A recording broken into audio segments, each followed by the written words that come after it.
Hello, welcome to NASDA. You have successfully passed the background check and are well on your way to becoming a new hire at NASDA. In this tutorial video, we'll be going over how to successfully fill out your new onboarding forms. To begin, you'll need to log into your email account to access an email that has been sent from Payroll Network at iSolved.com.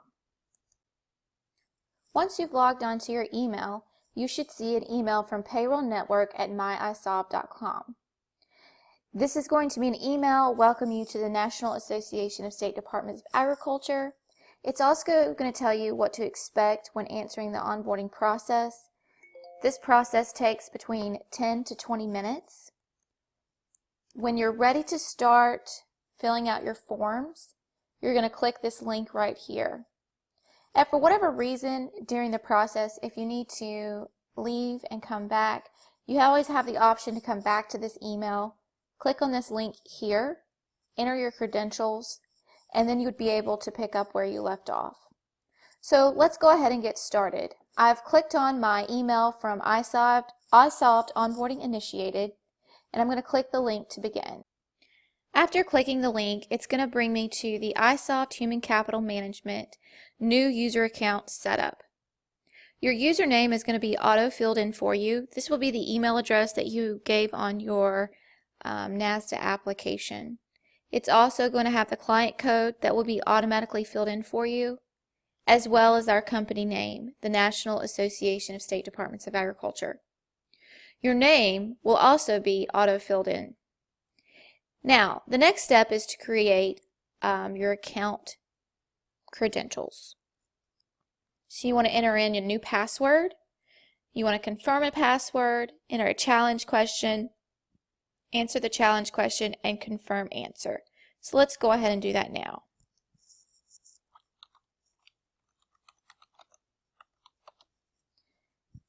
You need to make sure that you read the box here because it's going to give you the background you need to have the correct password. You have to have at least a minimum of 8 alphanumeric or at least 1 each of an alpha, A through Z, and you have to have 1 numeric 0 through 9 as well as a special character, and they've listed the special characters that you can have here at the bottom.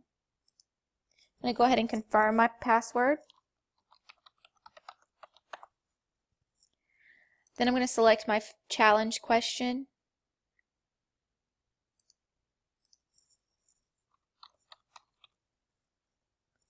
I'm going to confirm my answer. Then I'm going to enter my mobile phone. This is important because it's going to send you authorization codes as a new hire with NASDA or just an employee in general. It's part of our iSolved security management and how we make sure that all of your confidential information stays secure.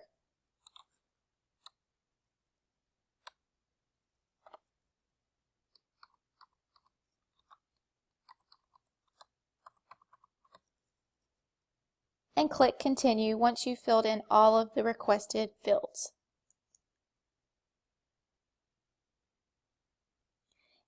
And there we are. It says, "Welcome, Petunia Sassy." I have now landed on my onboarding dashboard. Now that you're on the dashboard, let's get a little bit familiar with what's happening. On the left-hand side here, you're going to have different tabs. And as you click the next icon or button here on the top left-hand corner of the blue bar above the welcome, it's going to take you through each step for all of the information that you need to fill out. You have a congratulations message here. It's going to tell you your start date. It's also going to tell you your email address. And then on the far right-hand corner, there are going to be documents to review. So right now, the documents that we need to review are the certification of confidentiality in motor vehicle insurance. We also need to acknowledge the NASDA cell phone policy and the NASDA Enumerator handbook. So let's go ahead and first acknowledge the forms that we need to acknowledge. So if you click right here, it's going to download the form and you'll be able to read the form. Once you've read the form and you're satisfied with the content and you feel good that you understand everything carefully, I'm going to click out of the form, and then I'm going to go back to iSolved by using the tab on my tab bar up top, and I'm going to check the box that I acknowledge that I have read and understood this document. Once I've checked the box, I'm going to click Sign Acknowledgement. I'm going to get a message, and it says, by submitting this signature, you are certifying that you have read and understood the contents of this document. Are you sure you wish to sign the signature? And I want to say yes.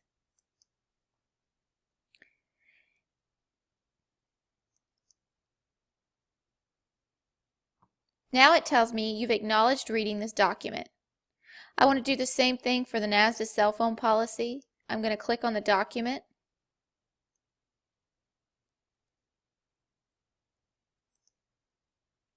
I'm going to read the document once I open it.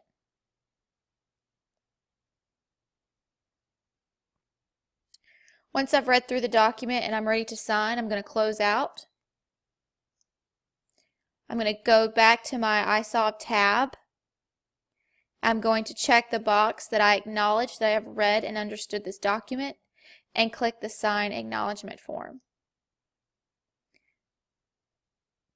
The same message is going to pop up asking me that, do I understand by submitting my signature? I'm certifying that I've read the document, and I'm going to click OK. It's going to ask me one more time, and I'm going to click OK. It's now telling me that I've acknowledged reading this document. The next form that it wants me to acknowledge is the NASDA Enumerator Handbook. So again, I'm going to click where it says View Here.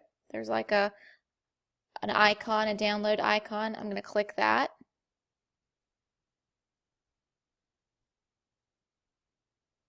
I'm going to open the document. And I'm going to thoroughly read through my Enumerator Handbook.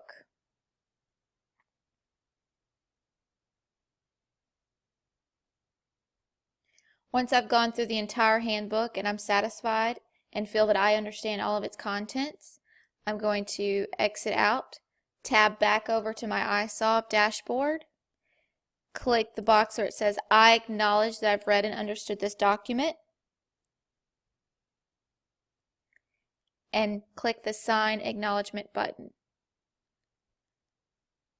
The web message asking me by submitting my signature, are you certifying that you have read and understood the contents of this document? It's asking me, do I wish to sign this signature? And my answer is OK. The same message is going to pop up again, and you're going to click OK if you wish to submit your signature. I've now verified all of the documents that I need to acknowledge here, because it tells me you've acknowledged reading this document for the NAS 004 Certification of Confidentiality in Motor Vehicle Insurance form, the NASDA cell phone policy, the NASDA Enumerator Handbook. As time goes on, there will be more other documents to acknowledge through iSolved, so these may change in the future. Once I'm satisfied and acknowledged all my documents, I'm going to come over here to the left-hand side of the blue bar where it says Next, and I'm going to click Next. Let's talk about employee data.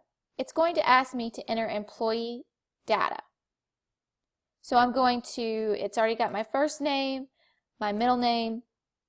If you see anything with an asterisk next to the title, that means it's a field that's required. So I'm going to enter my middle initial, and then I need to enter my address.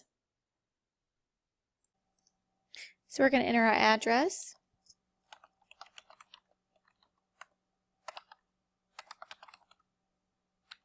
The zip code, the city, and it'll autofill. Usually when you put your zip code in, it'll autofill your city and state, but if not, type your city in and use the drop down to select the state. Once that's completed, we're going to click Next, which is located on the blue bar above employee data. Now it's asking for other employee data. We're going to enter our Social Security number,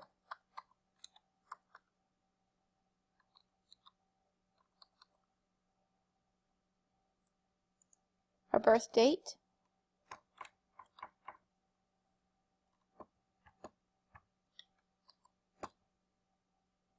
we're going to enter the home telephone number,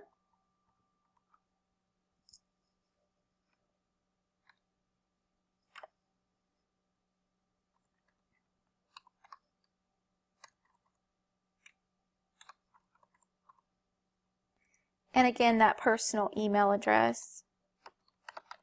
And you can use your username, or if you have another email address. The email addresses are important because it's how NASDA communicates with everyone. So if there's update changes, any employment changes, that is the way that we communicate. So it's really important that you have a valid email address that you're checking often on file.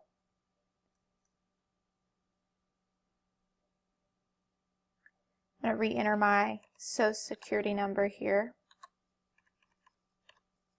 And then once I have all of my information filled out correctly, I'm going to click Next. And it's going to take me to the next tab, which is the EEO and Veteran Details. Now remember I said there are asterisks next to each mandatory item. It won't really let you go to the next field unless you have entered that information. This is all voluntary, so fill out the information to the best of your knowledge. We can put our gender, if you're military, active duty, any disability information that you'd like to include. Once that information has been filled out, you're going to click Next. And it's going to take us to the I-9 information screen. Now this screen is very important. While you were filling out your NASDA application, your supervisor verified 2 forms of identification verifying that you could work legally in the U.S. or that you are a U.S. citizen. So here's the screen where you're going to verify that. And you can always click here for instructions on employment verification. It's going to take you, basically, it's the I-9 form. You can click on that link. It tells you about the I-9, completing it, what forms you should have, etc. So I'm going to go ahead and tab back over to iSolved. And so it has all of your information that you've already filled in. It's got your last name, your first name, your middle initial. If there's any other names that you use, you type those there. It's got your date of birth, your Social Security number, your email address, and your telephone number. Also, it's included the address that you've already entered. And here is the statement where you're going to sign off that you have verified your I-9 information is correct. So it says, I'm aware that federal law provides for imprisonment and/or fines for false statement or use of false documents in connection with the completion of this form. I attest under penalty or perjury that and you need to check one of the following. So using the drop down that you're a citizen of the United States, you're a non-citizen national of the United States, a lawful permanent resident, an alien authorized to work. For today's purposes, we're going to be a citizen of the United States. Now, very important when you sign your signature here, you're actually going to type it in, but you have to type it in as your name appears up here. And you're going to get an error message if you don't type it correctly. So the first time I'm going to type it incorrectly to show you the error message, and then we'll type it correctly.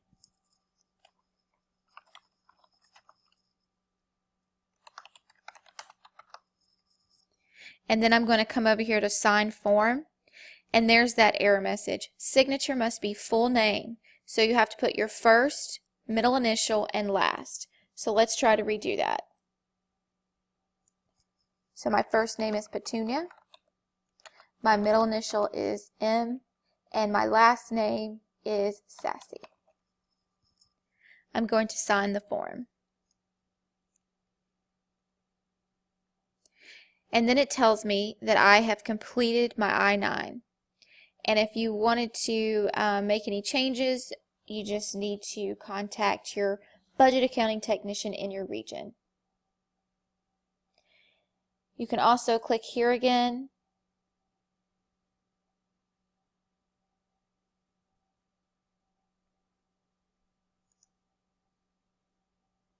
And again, if you want to check the form and what you should have, it's going to list all that out for you. I'm going to tag back over to iSolved and come over here and click Next. Tax information. Tax information is going to be different across the United States. So depending on what state you're in, also what town you're in, depends on what forms you're going to receive through this onboarding process. iSolved is very smart, so it only gives you tax forms that you need access to. Because my work location is Virginia, those are the state taxes that I will be filling out today. But if you work in Hawaii or California or Wyoming, you may have other tax forms. The wizard will simply take you step by step on how to fill out those forms. So it says Employee Withholding Resource Center. The assistant can guide you to the correct forms. You can also choose which forms you'd like to fill out if you're certain. Let's click Start. The first form that we want to fill out is our federal, so our W-4. We're going to click Federal and click Continue. And then it's going to ask me questions. Foreign income earned exclusion, non-resident alien, if you want us to continue in Spanish. Today's purposes, let's continue in English.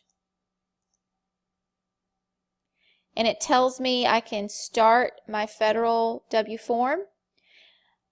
It also tells me that I've not completed it, so it's also giving me a status. And I'm going to click Start. And it's going to ask me my filing status.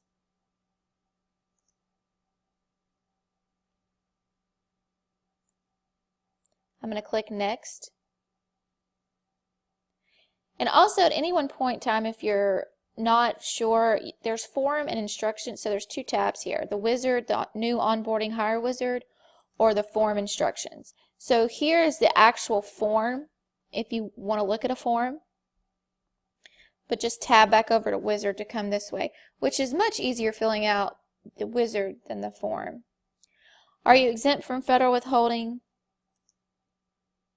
I wish. And then we're going to click Next.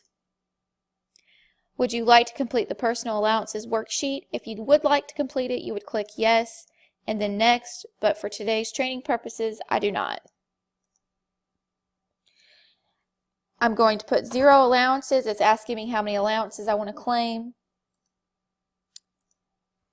If you would like any additional money withheld from your check, this is where you would enter that. A lot of times, sometimes you don't make enough for federal taxes to be withheld, but if you still want them withheld, you can enter an additional amount to be taken out here. So we'll just put $0 and click Next.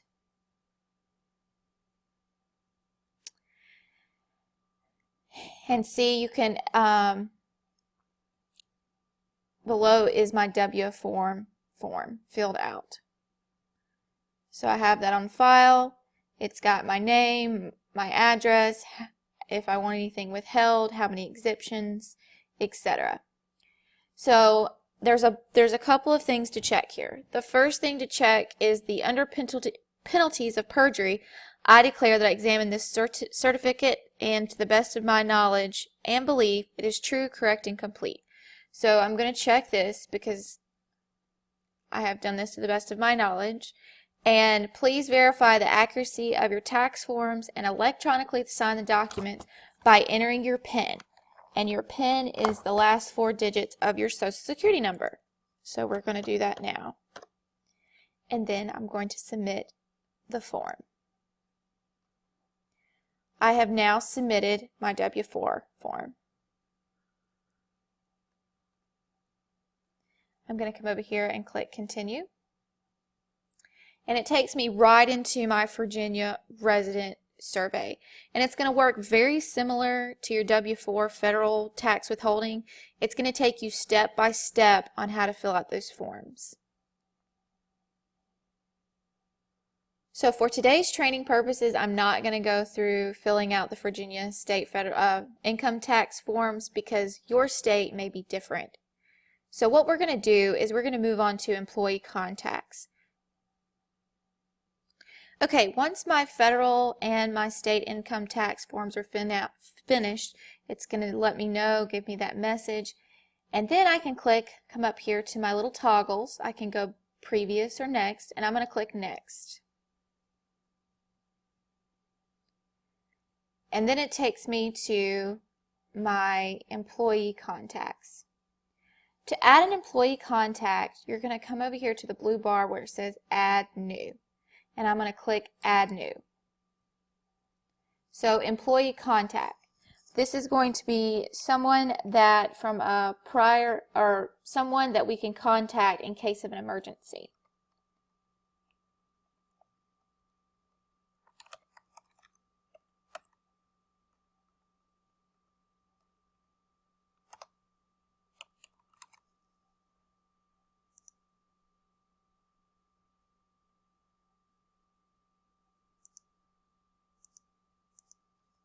And I'm going, and remember, anything with an asterisk, that means it has to be filled in. So this is going to be my emergency contact, and I'm going to give that phone number that I need to.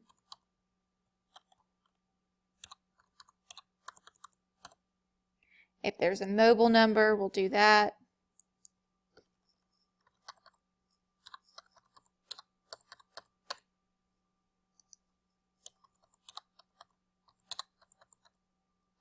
Okay, and once I'm happy and I've entered all that information, I'm going to click Save.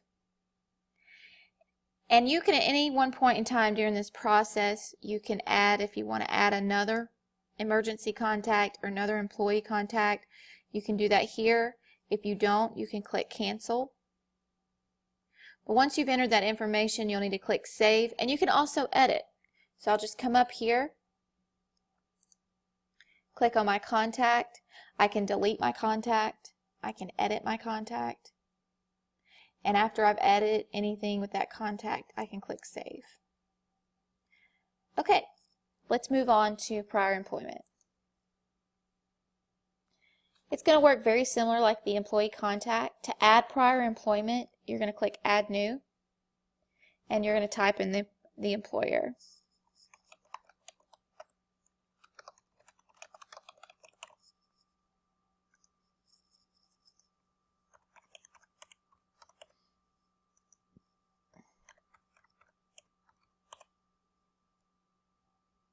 Remember, anything with an asterisk has to be entered, and it's mandatory that it's entered in.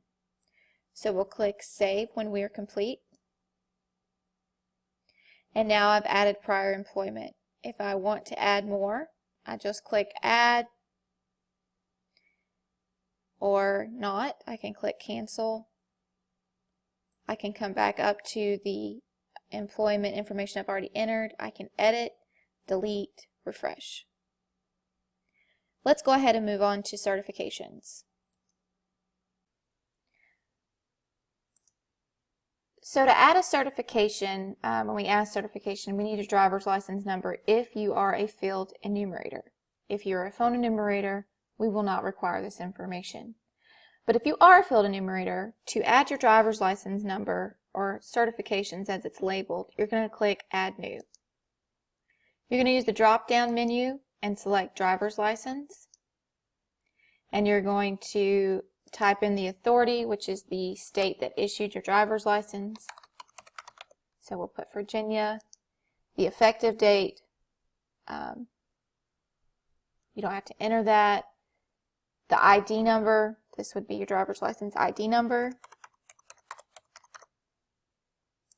and then the expiration date.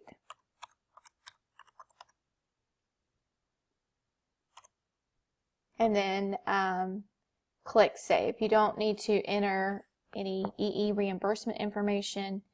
None of this needs to be entered. Just the driver's license when you check the drop-down menu, the authority, the driver's license number, and the expiration date, and click Save.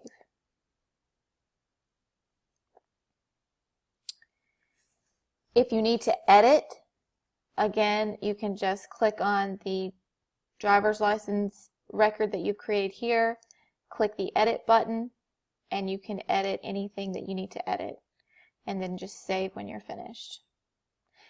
If you want to delete it, you can delete your record by just simply selecting it here and clicking delete. So we'll go ahead and move on to education.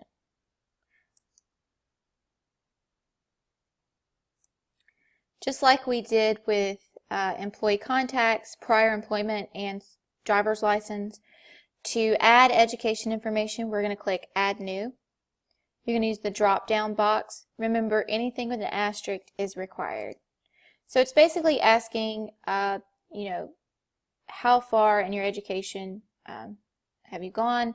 Have you received a GED, high school, or college? If you want to put all three, if you want to put your high school information, you can do that. So let's select high school.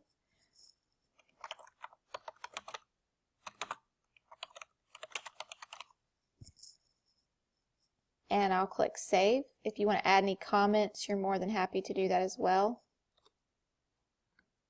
And I click Save.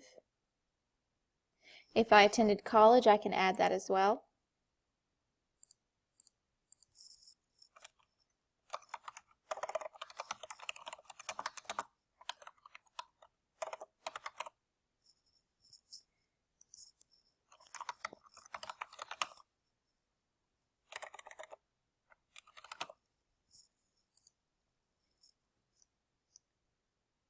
And I'm going to click Save. So now you can see I've entered 2 records. So you can enter as many records as you'd like. Once that's completed, you're going to click Next. And that's going to take us to the direct deposit information. Now that we've arrived on the direct deposit screen, we're going to add our direct deposit information. You can add as many direct deposit accounts as you like. NASDA strongly encourages that everyone add direct deposit information.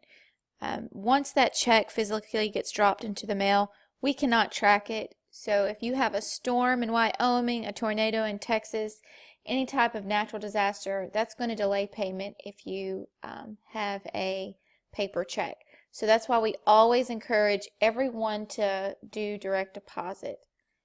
So let's go ahead and get started. I'm going to go through 2 scenarios. The first scenario I'm going to go over is how to add 1 direct deposit. The second scenario that I'll demonstrate is how to add more than 1 direct deposit. So let's add just 1 direct deposit for right now. You're going to click Add New. It's going to ask you for the status. You're always going to click Active, no matter if it's savings, checking, you'll always click Active. The next thing you're going to do is click the savings. The account, the sequence, if you use a drop-down button, there's 2 options. There's 1 and remaining net. 1 means that you only want a certain amount or percentage to go to a specific account. Remaining net means that you want whatever's left over, or you want all of your money to go to that direct deposit. So since we're only setting up 1 checking account or 1 direct deposit today, we're going to do remaining net. And as you can see, the amount and percent is grayed out because that's telling me that all of my checks for each pay period is going to go to my savings account. So I'm going to put in my routing number.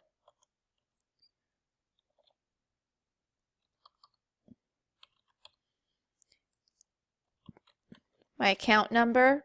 I'm going to give it a description.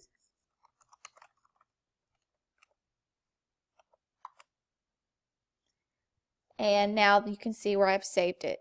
So you see where my record's here, and I can always edit, delete, or add new.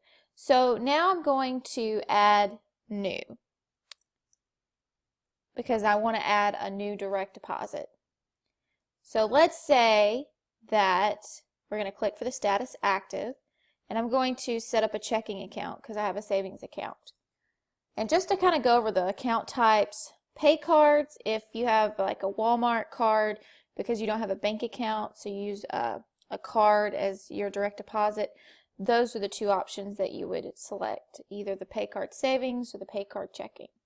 They both have a routing and account number tied to the card. So we're going to select checking. I'm going to select 1, and I can either enter amount or a percentage. So I want $10 to go to my checking account every pay period that I work. I'm going to enter my routing number.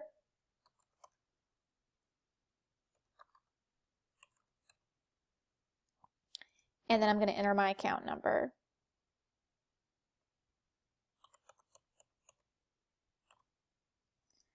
And I'll enter my description. And then I'll click Save. And now I have $10 going to my checking, and I have everything else going to my savings. So one way to look at it is when we're talking about sequence, I'm going to select sequence 1 if I want only a certain amount to go to a certain direct deposit. I'm going to select remaining net to have it go to another account. That means whatever's remaining, I want it to go to that direct deposit. So then once we are happy with those options, we're going to click Next. We have now arrived at the confirmation statement. So as you scroll through, you get to see all of the information that you entered. And you need to double check that it's correct and accurate, because you can always go back to previous or click on the tabs over here to make any edits. Check out, make sure that direct deposit information is correct, because if it's not correct, you will not be able to get paid until the next pay period.